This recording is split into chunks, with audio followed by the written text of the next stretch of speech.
How many games are going to win this fall? The Cal Bears have an over-under win total of 5.5, over at plus 116, under at minus 144. Now, I have not been tracking this all the way back to when the win totals were first released, but certainly there has been a difference in the way that we talk about Cal, given the way that they just dealt with a mass exodus to the transfer portal in the spring window. Jaden Ott to Oklahoma is the one that's going to get your attention, but it was at almost every single position room getting hit with some exits. The future of Justin Wilcox, the presence of Ron Rivera, turnover at athletic director. We've got all these like big picture storylines around this Cal team, but we still got to figure out how many of these games they're going to go out there and be able to win. Okay, so yeah, it was 6.5 at the beginning of the offseason. Now we're all the way down to 5.5, minus 144. New offensive coordinator Brian Harsin steps in among the other changes that we've got for the Bears. DK, how are you looking at this one? I really have a lot of respect for Justin Wilcox for what he's been through, being the head coach at Cal. I don't think it's an easy job. He was there. I mean, remember COVID was kind of a disaster. They weren't allowed to practice much. You mentioned the Ron Rivera power struggle that could be taking place. We've already seen some very interesting comments from various people that are involved in this program.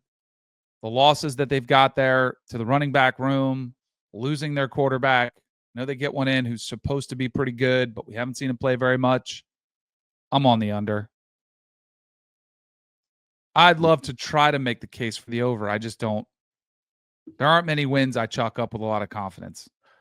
I will say that this is probably not the last time I will be bringing up Cal's win total on a win total pod this year. Oh, I'm also on the under.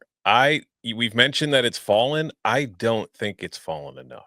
I think Cal is one of those teams that, based on what they've lost, is a possible like bottom falling out team. Like they lost their top 8 pass catchers. Jaden Ott's gone to Oklahoma. They lost nearly their entire offensive line. They get Devin Brown from Ohio State, who is a running kind of quarterback mobile, which is good because he's going to be playing behind a bad offensive line.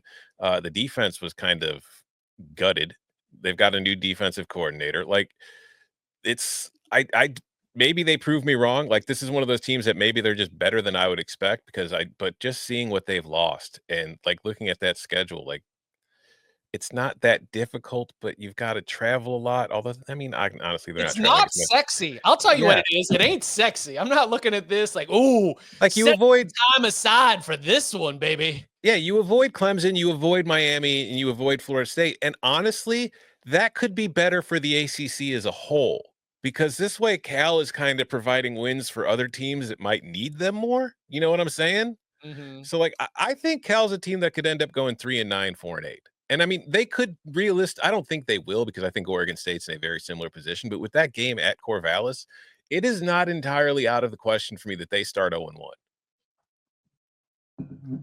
Like that could be a complete rock fight of a game for sure. Yes.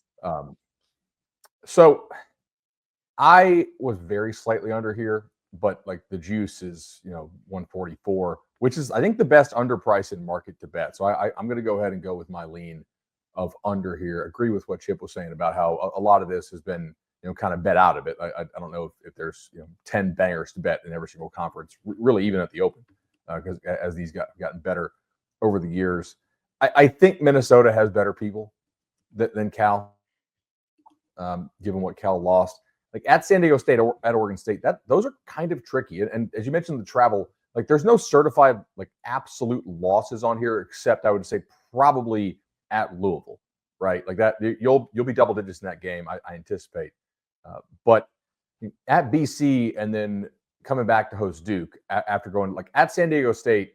Okay, at BC, host Duke. Like, that's kind of tricky. And then, host North Carolina, at Va-Tech, right back home to play Virginia, and then right back on the road again, ping-ponging to Louisville. They're another one of these teams that has that very odd bye week, much like Boston College did. Their bye week comes in week, 12? BC's was in week 13. So I'm going to go very slightly under. Like, are they going to play the freshman quarterback? And if so, are they taking their lumps in those early games, right? It maybe so. By the way, yep. Just pointing this out because we're all like Corvallis, maybe not be a W. They're underdogs in that game. Oh, Are Yeah. they? That's okay. 2.5 point underdog in Corvallis. Then I might take Cal money line there, but just Right. Well, that's irresponsible. Yeah. I'm really going to thread this needle. I'm going to take Cal at Oregon State, but I'm still going to take their season under. Yeah, that's don't love the vibes. Not gonna lay -144, but for the purposes of this the integrity of this operation and this exercise, I'm also gonna be on the under.